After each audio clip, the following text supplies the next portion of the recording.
Por que você é um milagre? Eu sempre me pergunto isso, Fernando. Por que eu? Porque eu passei por inúmeras situações. Eu fui mãe muito cedo. A minha filha mais velha, vai fazer 18 anos agora, em janeiro, dia 7. E eu me lembro que digamos assim, o pontapé inicial para tudo que Deus estava me preparando começou com a minha filha, quando ela teve leucemia. Ela teve leucemia, foi muito difícil. E eu não sabia que até então Deus iria me preparar para algo tão forte. Que eu teria que arrancar forças de locais onde eu jamais imaginava. A vida estava te preparando então? A vida estava me preparando. O teu pai com a música? Meu pai com a música, a minha filha com a força, meu pai também com a força. E a Lana, ela me ensinou muito a ser resiliente. A não desistir. E é algo que eu sempre repito, tem sempre alguém pior do que eu. Tem sempre alguém pior do que eu. Eu tô de pé. Quantas pessoas com Chiari, talvez no nível até menor que o meu, estão de coma? Eu não tô de coma. Eu tô andando.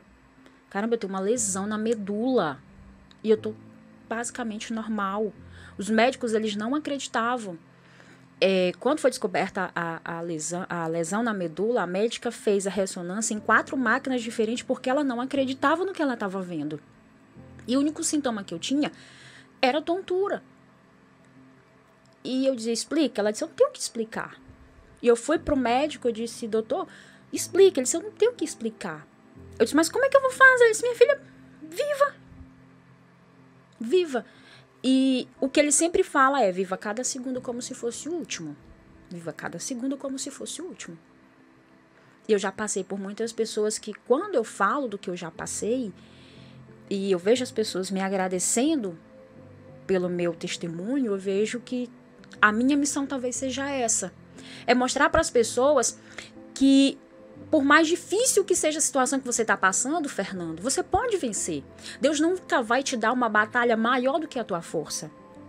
E é quando você está lá sofrendo, é que você vai literalmente dar valor a tudo que você antes não dava valor. Deu para entender? Sim, vamos lá. Em que momento você soube que estava com Chiari? A má formação de Chiari, só explicando, ela é uma má formação ainda no feto. Eu na barriga da minha mãe, o cérebro cresceu demais e o crânio não cresceu a ponto de comportar o cérebro. Eu tenho essa cabeça enorme, mas até eu brinquei com o médico, porque eu sempre levo tudo na graça. Ele foi tentar me explicar. Aí, Noan, doutor Periguari Luiz, em São Luís. Disse, aí, Noan, o seu cérebro cresceu e seu crânio não cresceu. Aí eu disse, doutor, eu com a cabeça desse tamanho? Se ela fosse crescer mais, eu ia carregar ela numa caçamba.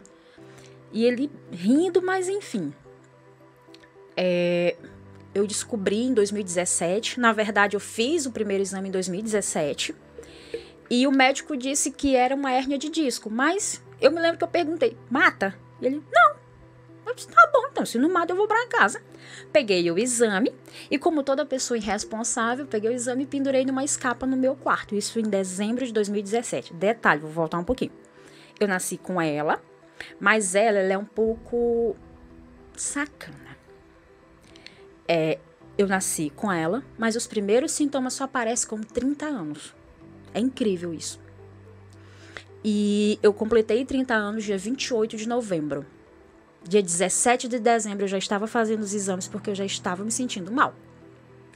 2017, eu fiz esse exame, voltei com o exame para casa, não mostrei para mais ninguém, pendurei, deixei lá, ficou lá. 2018, eu comecei a passar mal. Mas não mal a ponto de ser internada, mas uma fraqueza ali, uma dor de cabeça aqui, uma tontura ali, uma gagueira aqui, eu vendo estrelas nos olhos. E foi passando e eu vendo que eu tava ficando cada vez pior. Cada vez pior. Chegou a um ponto, Fernando, que eu não ficava mais de pé sem um suporte. Ou uma parede, ou chegava no lugar eu me escorava, porque as minhas pernas tremiam de forma absurda. E eu não conseguia mais me manter de pé. Era como se eu estivesse numa ressaca terrível. Eu cantava na igreja e quando eu cantava, aquela pressão no meu crânio parecia que a minha cabeça ia explodir. E eu só, meu Deus, o que eu tenho? Aquela fraqueza, aquela coisa ruim. E eu não podia sorrir porque eu sentia atrás da orelha doer. A cabeça parece que ia explodir, aquela fraqueza. Por 2 vezes eu cheguei a cair. Uma vez eu fui levantar da cama e eu não senti minhas pernas. Literalmente caí no chão. Meu filho que foi me ajudar a me levantar. E eu só, não. Eu sempre tentando me autodiagnosticar. Não, é porque eu tô acima do peso. Essa fraqueza aqui, deve ser colesterol. É até uma dica pro pessoal de casa, pessoas não se automediquem. Eu era mãe de me automedicar. Tipo, fraqueza. Vou tomar uma vitamina. E não resolvia.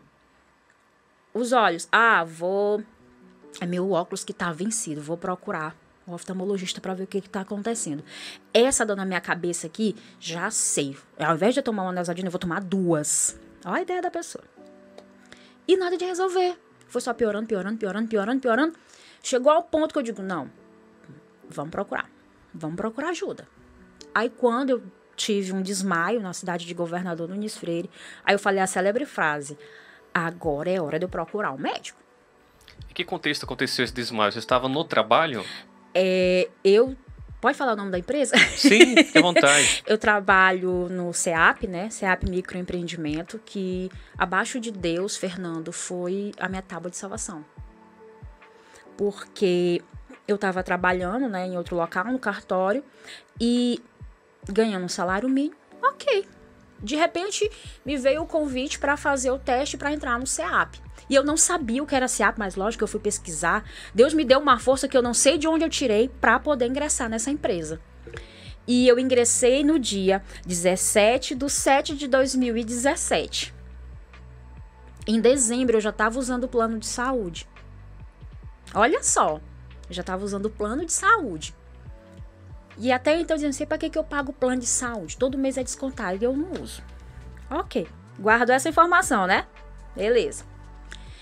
E eu tinha sido transferida para Governador Nunes Freire, Santa Luzia do Paruá para Governador Nunes Freire. E eu tinha terminado de almoçar, nesse dia eu não tava me sentindo bem. E me veio aquela vontade de comer algo doce. E eu fui no supermercado Natália. E eu me lembro só que eu cheguei na gôndola. Quando eu cheguei, eu não lembro mais de nada. Já acordei com os funcionários me abanando. Eu disse, agora é hora de eu ir no médico. E tinha uma capacitação em São Luís. E nessa capacitação, eu peguei o meu examezinho e levei. E Deus é tão maravilhoso, Fernando. Deus, ele é assim, incrível. Porque quando eu fui transferida para Governador Nunes Freire, eu comuniquei que eu ia sair da empresa. Que eu não queria ser transferida para outra cidade, porque era muito longe, meu filho era pequeno. E eu comuniquei ao meu gestor que eu ia sair. Comuniquei que eu ia entrar em outra empresa da cidade para não ficar desempregada, mas não ter que ir para Governador Nunes Freire. Eu posso comunicar o RH? Eu disse, pode. Dezembro de 2018. E ele comunicou o RH, não vai sair, tá? A gente vai ver uma forma dela sair, beleza. Santa Luzia do Paruá, ele foi até Monte Alegre, ali antes de Nova Olinda. E ele disse que quando ele chegou lá, Deus tocou ele de uma forma que ele começou a chorar. E ele voltou para Santa Luzia do Paruá. Quando ele voltou chorando. Ele disse, aí, Noan, Deus manda te dizer para não sair do CEAP. Tu pode até sair, mas não sai agora. Mas como assim, Ronaldo? Ele não sai. Deus está mandando te dizer isso. Não sai. Aí eu, ok. No mesmo dia eu cheguei em casa, orei. Disse, rapaz, eu não vou sair. Deus vai dar um jeito. Ronaldo, eu não vou sair, eu vou ficar na empresa. A partir de amanhã eu começo a ir para Governador Nunes Freire. Dezembro de 2018. Ok. Janeiro de 2019, uma capacitação em São Luís. Eu vou e disse, rapaz, eu vou levar meus exames. Fernando não estava nem com um mês, Fernando, que Ronaldo tinha me contado isso. Que ele tinha sentido para mim não sair da empresa. E eu fui no médico com o exame de 2017, com a cara mais limpa do mundo. Aquele exame do guarda-roupa. Aquele exame do guarda-roupa. E você volta com o exame e agora tem uma nova informação que ele impactou. Quando ele disse, olha, você não tem hérnia de disco. Você tem uma Chiari. Eu disse, o quê? Você tem uma Chiari. E você perguntou, mata? Com certeza eu perguntei, E ele nem me respondeu, ele só colocou lá em caminho pro neurocirurgião. E eu, não, mas peraí, não é assim. Aí eu cheguei no hotel, né, com esse exame e esse encaminhamento. Novamente, Ronaldo, meu gestor, entra em cena. Aí eu mostrei, Ronaldo, o médico disse que eu tô com Chiari. Ele disse, o que é isso? Eu disse, não sei, nunca ouvi falar. E ele foi no Google, né, que eu também já tinha ido, mas até então na minha cabeça, Chiari era catarro na cabeça, que ia resolver com xarope. E quando ele olhou, eu disse, não, Ronaldo, mas eu não vou procurar médico agora não, a gente volta, terminar o treinamento a gente volta, e mês que vem eu volto. Ele disse, não, senhora, você só sai daqui consultada. Eu disse, não, Ronaldo, você vai, nem que eu lhe amarre aqui em São Luís. No outro dia, marquei uma consulta com um neurocirurgião, Dr. Periguari Luiz, muito renomado. E eu me lembro que quando eu cheguei lá com esse exame, ele se assustou. Até então eu tava de boa, tava tranquila. Que ele olhou, ele disse, você tem quantos anos? Eu disse, doutor, eu tenho 30. Ele, mas como é que você tá? Eu digo, doutor, olha, não vou mentir pro senhor, não tô bem. Tô me fazendo de dura, porque eu me faço de dura, eu vou enlouquecer. Tá doendo muito, eu disse, insuportavelmente. Ele, olha, é o seguinte, isso aqui é grave. Se quis não operar. Aí ele foi me explicar. Quando ele foi me contar o que era a Chiari, eu entrei em transe. Eu fiquei calada, porque quando ele foi falar, olha, a sua medula tá tão comprimida pelo seu cérebro, que eu não sei nem como é que você ainda tá viva. Sem falar que ela causa morte súbita. Você tem um grande risco de ficar em estado vegetativo. Eu disse isso quando? Ele disse, amanhã ou agora mesmo, quando você sair daqui. Eu disse, o que eu faço? Ele disse, a gente vai ter que operar, mas eu não vou te dar garantia. E eu, não, mas peraí. E ele disse, eu não posso. Ele levantou da sala, né, do consultório e foi diretamente na secretária dele e disse, olha, eu quero isso aqui marcado urgente. Eu, não, mas peraí, eu tenho que comunicar a minha família. Ele disse, não, a gente tem os exames, né, que você vai ter que fazer. Ok. Tentei ficar calma, tranquila. Ele marcou os exames, né? Risco cirúrgico, fiz tudo. Chegou no risco cirúrgico, eu sempre tive um cansaço, mas eu dizia que era asma. Tomava remédio para asma, tomei tudo. Do chá da maconha ao chá do cocô de cachorro. E não ficava boa da asma. E um cardiologista disse assim, deu um negocinho aqui, mas não é nada. Quando você fizer a cirurgia do cérebro, a gente vê o que é isso no coração. Aí eu, tá bom. Olha como é Deus. Eu tô saindo do consultório do cardiologista do risco cirúrgico. A dona do CEAP, a dona Cláudia Cisnero, que abaixo de Deus também foi uma das grandes pessoas que me ajudou muito. Outro anjo, né? Outro anjo. Ela me ligou. Ela disse, aí, não, você tá onde? Disse, doutora Cláudia, eu tô aqui no São Domingos, estou fazendo os exames de risco cirúrgico. Ela disse, não faça nada agora. Eu estava orando e Deus manda te dizer para tu não fazer nada. Vem imediatamente na minha sala. Eu saí do São Domingos, fui direto para o centro, que é onde fica a nossa matriz do CEAP. Quando eu cheguei lá, ela estava chorando. Olha só, Fernando, a Chiari, ela é raríssima. A cada 200 mil pessoas só sai uma. Adivinha quem também tinha Chiari no CEAP? A dona Cláudia. E quando eu falei, ela disse, minha filha, eu tava orando e tava chorando. E Deus manda te dizer para tu não fazer essa cirurgia agora, antes de falar com o meu cardiologista. Eu disse, não, mas eu já falei com o do São Domingos. Ela disse, não, senhora, eu vou marcar uma consulta com o meu cardiologista. Ele não atende pelo plano, mas eu vou pagar a consulta e todos os exames que ele passar. Olha como eu estou aqui. Impressionante essa história. Aí eu, ok, beleza. Ela disse, você tá com quem? Eu disse, eu tô sozinha. Ela disse, Marcos, que é o gerente do RH. Marcos, acompanha aí pra ir no consultório lá na Previcor. Amanhã de manhã às 8. Aí eu tava só na base do tá bom.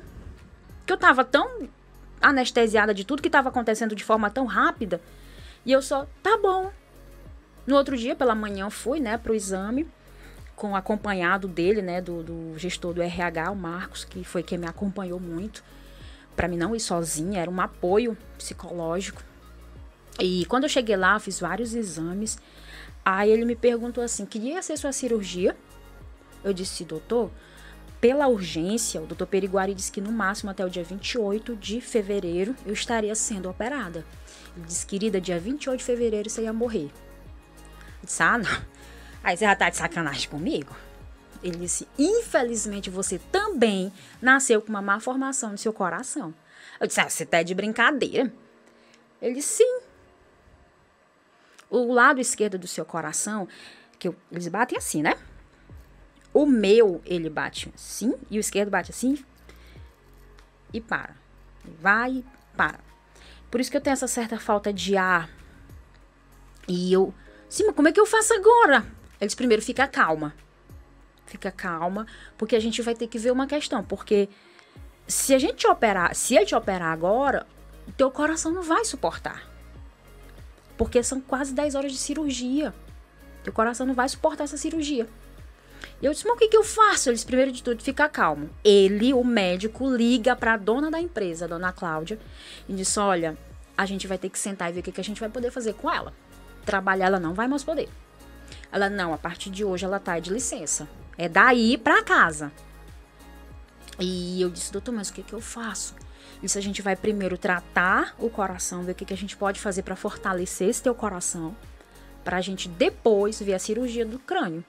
E eu, beleza. Aí eu me senti um ratinho de laboratório, porque teve algumas medicações que ainda não tem nem no Brasil. E Deus, assim, sua infinita graça, que eu não tenho palavras para descrever o que Deus fez por mim e faz, que veio uma medicação para mim da Alemanha, para poder amenizar todo o meu problema neurológico e também do coração. Ele fez todo o trâmite para a medicação vir para eu poder tomar e totalmente em repouso. Para quem não sabe, o núcleo da Chiari fica em Barcelona. Os maiores estudos é feito lá, que é o centro de Chiari.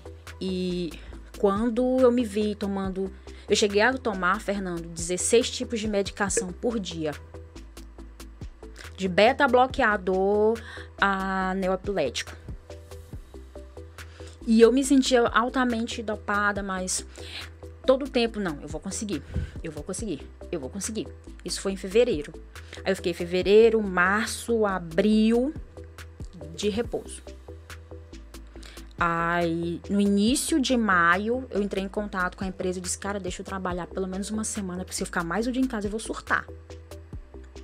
Ele, não. Eu já tinha feito, né, todo o processo para o plano de saúde aprovar a cirurgia. Até então, não sabia valor de nada. Ok. E quando eu recebi a informação que a cirurgia tinha sido aprovada pelo plano, eu entendi, Fernando, porque que Deus tinha usado o Ronaldo em 2018 para dizer assim, não sai do CEAP. Sabe quanto custou minha cirurgia? Falei.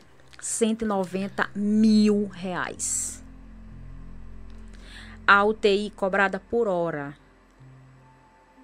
A prótese que eu tenho, que não tinha no Brasil, foi trazida de Barcelona, que também estava uma questão de como ia ser colocado, porque antes ia ser um pedaço do osso. Eles iam abrir a minha coxa, né? Ia tirar um pedaço de osso para colocar como uma espécie de enxerto. Aí, não, e se a gente pôr uma plaquinha de metal? Mas aí vem a questão da rejeição. Aí pensaram numa que tem lá em Barcelona, que é uma prótese de silicone. Que ela é bem mais maleável e é só colada. Só que ela custava R$35 mil. Eram valores altíssimos, você jamais teria condições. Eu não tinha condição. Não tinha condição. Coisa de Deus mesmo. Coisa de Deus. Isso fora os outros exames que foram feitos. Eu costumo dizer que eu sou valiosíssima. Olha, quando eu fui olhar o recibo de tudo, eu disse, meu pai eterno, a cola que eles usaram custou R$8 mil. E, Fernando, eu nem consigo mensurar como eu conseguiria tal valor. Entendeu? E ressonância atrás de ressonância, exame. Eu cheguei a fazer exames que custavam R$6 mil. das pernas e dos braços. E plano de saúde. Plano de saúde apanhou, senhor. Consulta atrás de consulta. E era neurocirurgião, e era cardiologista. E o plano de saúde cobrindo tudo. A empresa foi uma verdadeira mãe na minha vida. E eu fui entender por que Deus tinha me dito naquele dia para abrir o meu celular e aceitar aquela pessoa e dizer assim, coloca teu currículo no SEAP. Você começou a resgatar muitos momentos, né, que estavam lhe conduzindo para esse caminho. Exatamente. E foi muito difícil. Quando chegou a semana de vamos fazer a cirurgia? Parece que naquele dia a ficha caiu, Fernando. A ficha ainda não tinha caído. Porque eu ainda tive que ir atrás de bolsa de sangue. E a ficha foi cair quando o hospital me ligou e disse assim, dia 25 de maio, o hospital me ligou e disse, a sua cirurgia vai ser dia 28. Aí eu, sério? É sério? Aí eu disse, meu pai, como é que eu vou fazer agora? Eu tenho que operar mesmo? E eu cheguei no hospital muito cedo, já quase 48 horas, basicamente só a base de água, porque eu tive que ser sondada, né? Entubada e tudo. E cheguei no hospital muito cedo, fui internada às 7h30 da manhã, 9h40. Eu já estava no pré-cirúrgico e quando eu entrei, me deu uma crise de tosse terrível. Terrível. E eu disse, meu Deus do céu, se eu chegar no hospital tossindo, o médico não vai me operar. E eu tossindo. Quando eu cheguei, tinha mais 5 mulheres, né? Porque o hospital é muito grande e elas iam fazer outras cirurgias. E todas elas estavam tossindo. Mas elas disseram que era por conta do ar, né? Eu usei a desculpa do ar e lasquei o pau tossindo. Eu tossi desesperadamente.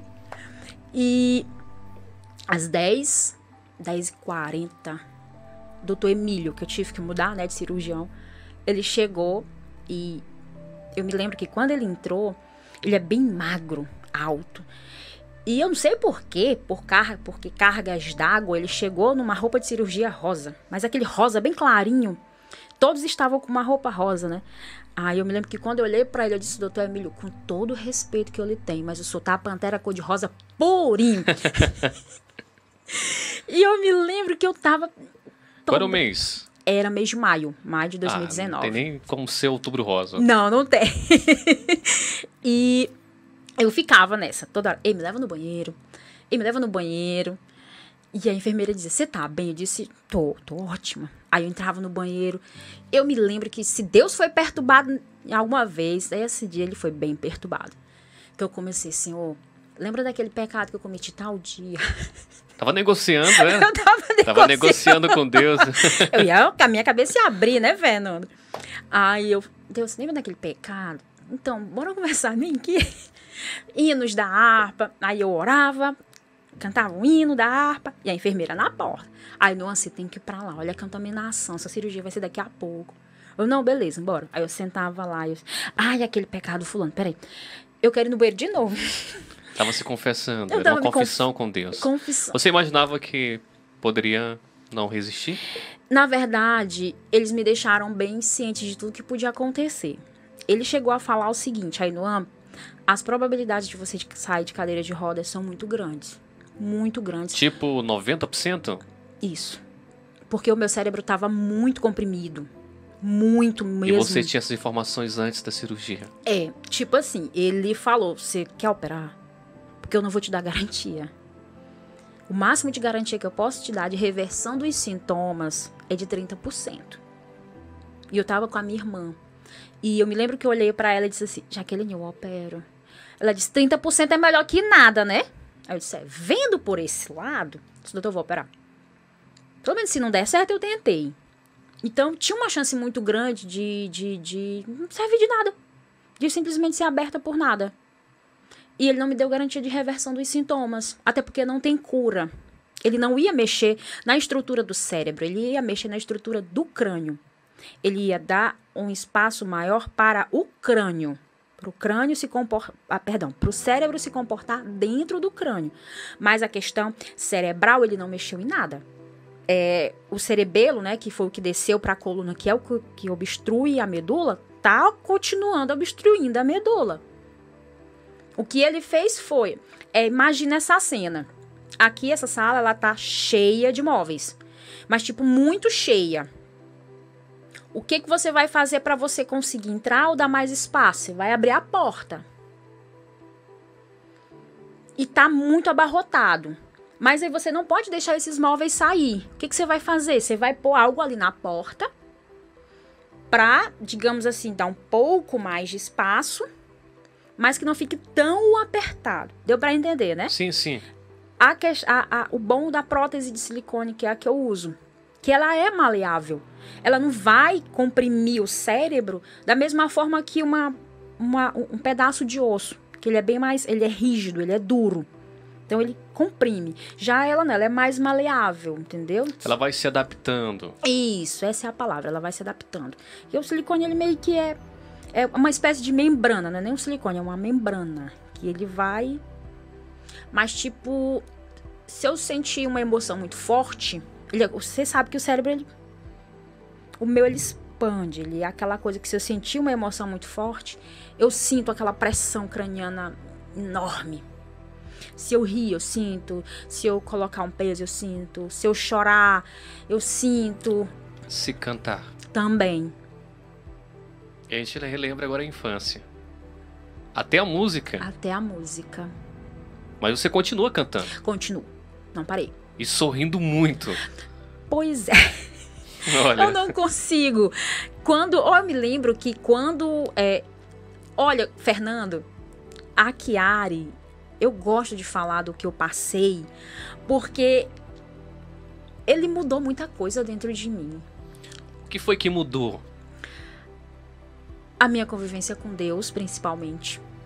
Depois desse bate-papo com ele antes da cirurgia, mudou muito. Tornou-se um amigão, uma pessoa íntima ali, né? Eu imaginava Deus, Fernando, como um senhor de barba branco, aquela barba enorme, em cima de um trono, com um raio pronto para me fulminar no primeiro pecado que eu cometesse. E depois do que eu passei, Fernando, eu vi que Deus, ele é de fato um pai. Porque o pai, ele bate, ele corrige, mas ele ama. Independente do que você faça, Deus te ama. E no momento em que eu mais precisei, Deus me provou que ele me amava sim.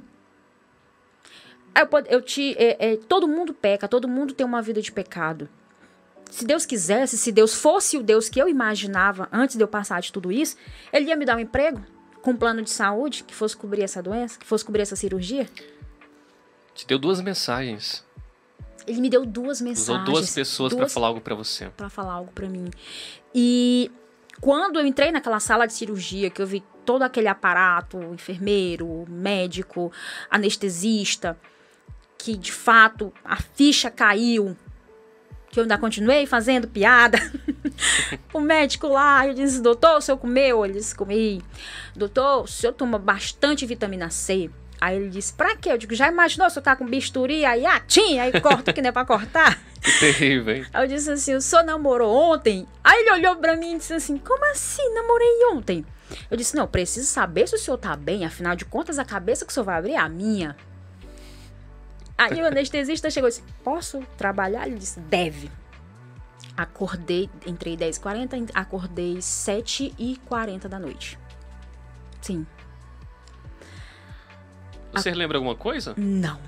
Esse intervalo não dá pra lembrar de nada. Eu só lembro que o anestesista chegou, me cumprimentou e disse assim, vamos lá? Provavelmente estava conversando com o velhinho lá de cima nesse período, hein, negociando. Deixa eu voltar. Tem muita coisa pra me fazer ainda.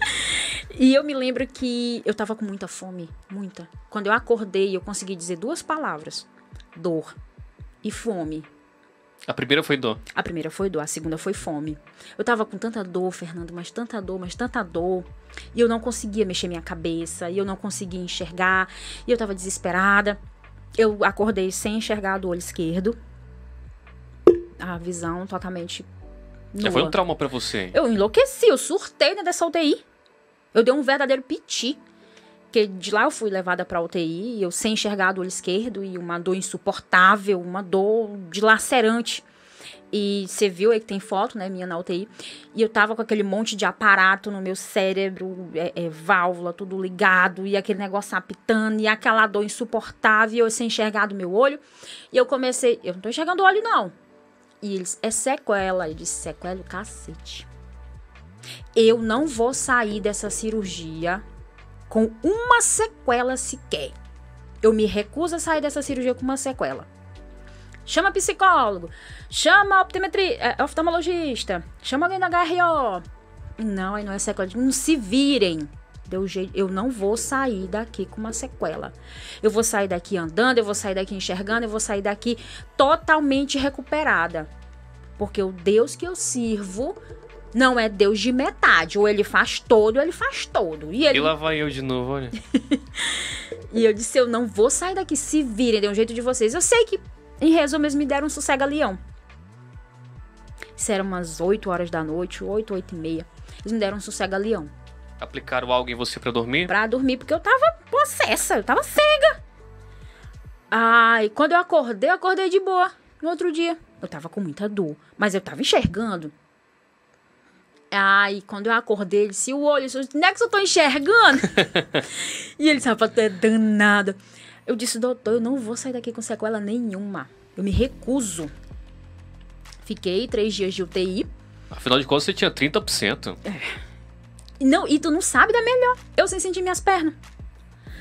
Ai, cacete, eu não tô conseguindo sentir minhas pernas. Eu, não. 4º dia, então 3º dia, ele, vamos ver as pernas, eu digo, já tava no ponto, né, doutor? Aí ele, mexe o dedo, mexe o outro, eu disse, tá vendo aí, ó, não sai daqui com sequela, não. Eu não saí. E o ponto mais interessante... Para surpresa deles. Surpresa. Ele disse que em 17 anos de medicina ele nunca tinha visto uma recuperação como a minha. Essa conversa com o velhinho foi importante aí? Foi. Eu com 7 dias eu tava andando pra todo lado. Tava com apoio, né? Segurando. Eu tive que passar 2 meses com andador. Mas... normal. E o melhor, você não sabe. Eu era muito fresca pra comida. Muito. Foi uma das lições que eu peguei. E eu não suportava abóbora. Eu apanhei pra comer abóbora e eu não comia abóbora. Eu não suportava nem o cheiro.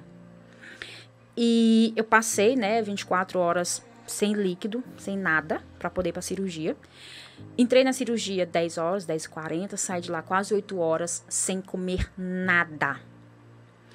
Depois que eu tive esse barraco todo no hospital, que eu tava cega na UTI, e de manhã ainda não tinha vindo café, não tinha vindo nada, que o médico não tinha liberado. Às 11 horas, Fernando, eu já tava quase com 72 horas sem comer. E quando chegou a minha dieta, adivinha o que era? Abóbora. Purê de abóbora. Soltou de novo. A minha irmã tava comigo no quarto. Ela disse assim, eu me lembro que ela disse assim, Deus existe. Eu com purê de abóbora na minha frente. E eu, puta merda, purê de abóbora. Mas eu tava com tanta fome. Fernando, eu comi aquele purê de abóbora. E eu te digo, cara, tinha gosto de picanha. Sério? Tinha gosto de picanha, Fernando. Que maravilha. Tinha gosto de picanha. Assim. Eu comi esse purê de abóbora como se não houvesse um amanhã. E a enfermeira, calma, mãezinha, calma. Eu disse, minha filha, eu tô com fome. Traga mais purê de abóbora. Traga mais purê de abóbora. Aí, no 4º dia, eu fui encaminhada já para outro quarto. Graças a Deus, saí da UTI. E da UTI, passei mais 3 dias no hospital. E no 8º dia de cirurgia, eu saí. Não pude sair andando, claro, porque eu ainda estava com muitas limitações. E quando completou 15 dias de cirurgia, eu fui tirar os pontos. E eles não acreditavam quando eles me viam andando. E eu brincava, eu dizia assim, doutor, é porque eu sou tão ruim que nem a morte quer, doutor. E eles, cara, tua vontade de viver é incrível. É incrível, a tua vontade de viver é incrível. Eu disse, doutor, tem gente que tá pior. Tem gente aqui que tá pior. Eu tenho a bênção de ter um plano de saúde. Quantas pessoas têm Chiari, não sabem que tem Chiari, e quando descobrem que tem Chiari, não tem um tratamento adequado porque não tem um plano de saúde. Porque, infelizmente, o SUS Tem médicos que nem sabem o que é Chiari. Porque como ela é muito rara, e é uma doença, assim, que só se você for investigar a fundo, que você vai descobrir o que é, que não passa despercebido. Quantas pessoas têm Chiari? Porque, pelo que eu conversei com os médicos, a maior incidência de Chiari é no Nordeste. Mas a gente não tem um ponto de apoio no Nordeste. A gente procura grupos de pessoas que tem, você não encontra. E é difícil para a gente conviver com isso, é difícil a gente conviver com as nossas limitações. E, infelizmente, a rede pública ainda não tem isso. Eu sonho, eu oro, peço a Deus que um dia a rede pública possa abraçar esses portadores de má formação de Chiari e veem que a gente está passando por uma situação e a gente precisa, sim, de cuidado. Eu estava aqui lendo o que você escreveu na rede social no dia 28 de maio. Por que essa data é tão marcante? O dia 28, na verdade, ele é muito marcante. Eu completo ano 28 de novembro e a minha cirurgia foi dia 28 de maio. Então, o dia 28 ele é muito significativo. E se você vê o espaço de tempo, é 6 meses. Eu costumo dizer que o aniversário a cada 6 meses. Dia 28 de maio e 28 de novembro. Eu quero chamar a sua atenção aqui, claro, pedindo a colaboração da turma aí da edição, que possa colocar o documento, o resultado, né, dos exames, e que possa colocar também a foto no momento que você estava no leito, você descreveu minutos antes. No momento estava no leito de UTI. De UTI, isso. Tinha acabado de passar pela cirurgia. Essa é a imagem que aparece aí na tela, né? Eu demorei, eu acho que uns 10 dias para me conseguir ver essa foto. Porque foi muito complicado. Nada do que eu diga aqui, Fernando, vai descrever o medo, a dor, o sofrimento, a insegurança, a angústia do que eu estava passando. E você saber que é algo que não tem cura te maltrata mais ainda. Você saber que ela é uma doença que causa morte súbita. Tipo, eu posso morrer aqui agora, a gente conversando. É algo que mexe com o teu psicológico. E vem mais ainda, né? Por incrível que pareça. Quando eu faço acompanhamento mensal com os médicos. E eu tava com acho que 1 ano e pouco de cirurgia. E eu fui fazer, né, a ressonância de rotina. E quando eu cheguei no hospital para pegar o resultado da ressonância, a médica me ligou. Tem um ditado que diz, o médico te ligou, não é coisa boa, não. Quando ela me ligou, a doutora Andréia, ela disse, não, o que você tá sentindo? Eu disse, doutora, eu tô sentindo uma tontura, minha cabeça tá doendo. Mas o médico disse que eu tinha que me adaptar com a dor e com a tontura. Ela disse, você tá onde? Estou aqui na parte de baixo do hospital. Isso era umas 9 horas. Ela disse, não, você vem 1h da tarde que a gente vai repetir esse exame.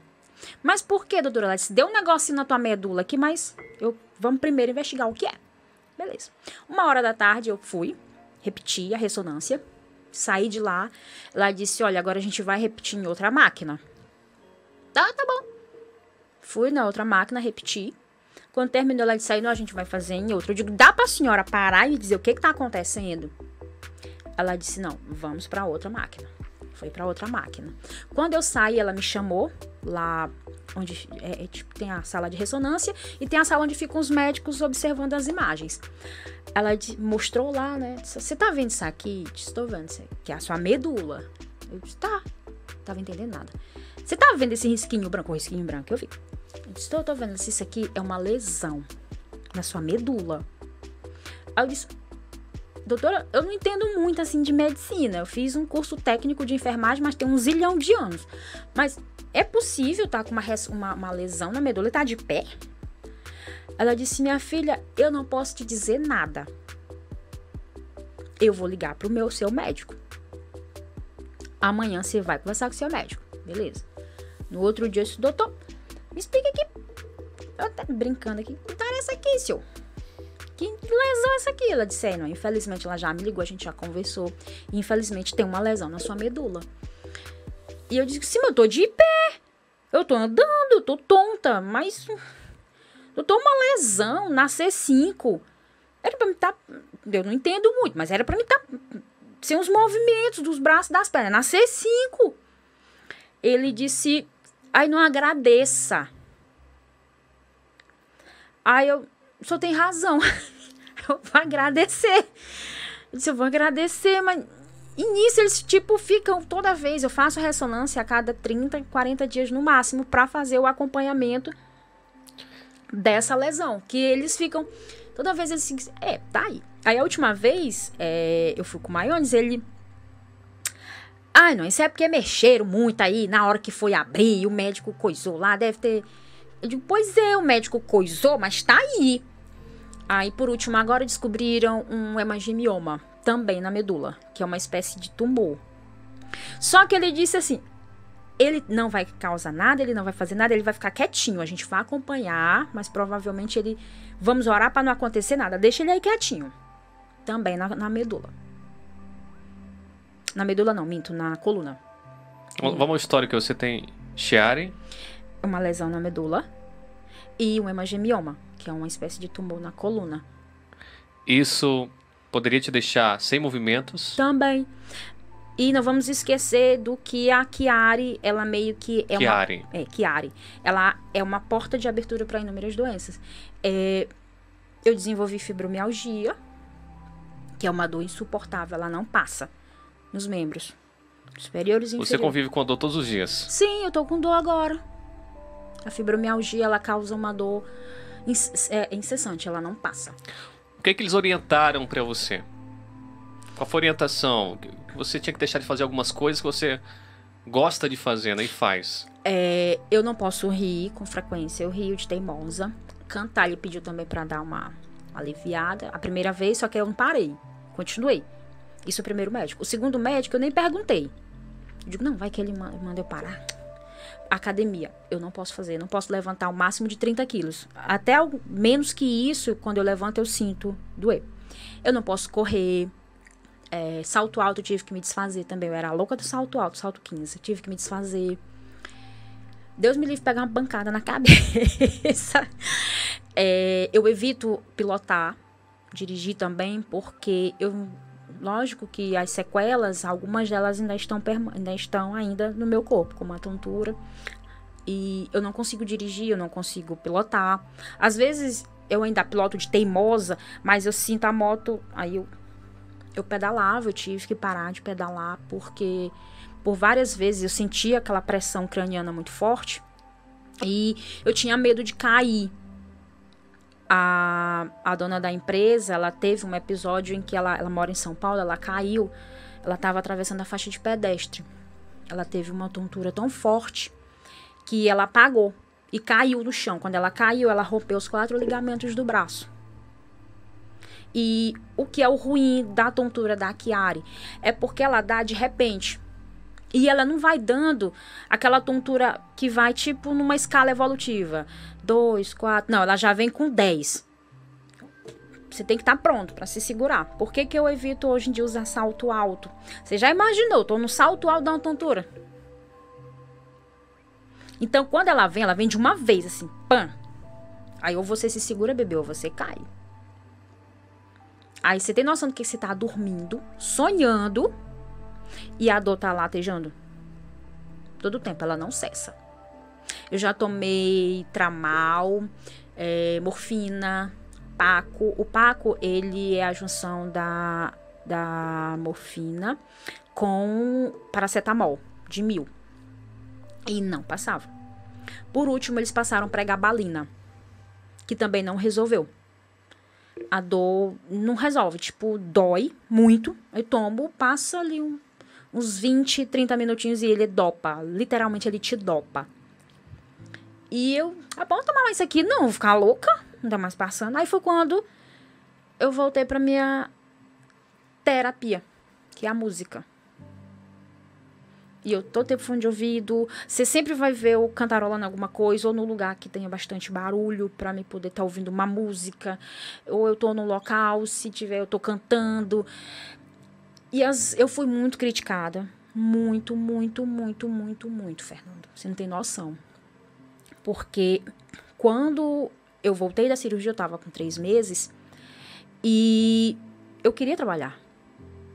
Eu tinha que voltar a trabalhar. Eu cheguei no INSS, a primeira palavra que eu disse pro médico do INSS foi, eu quero voltar a trabalhar. Se eu ficar mais um dia em casa, eu vou precisar de terapia. Aí ele deu, né, mais 2 meses. No 3º mês de cirurgia, eu fui no médico do trabalho para voltar a trabalhar. Eu tive que assinar um termo de responsabilidade para voltar a trabalhar. Eu tive que ficar 6 meses sem pilotar moto, sem andar de moto. Eu tinha que andar de pé, devagarzinho, mesmo que eu não podia sofrer nenhum tipo de depressão. Ficar balançando.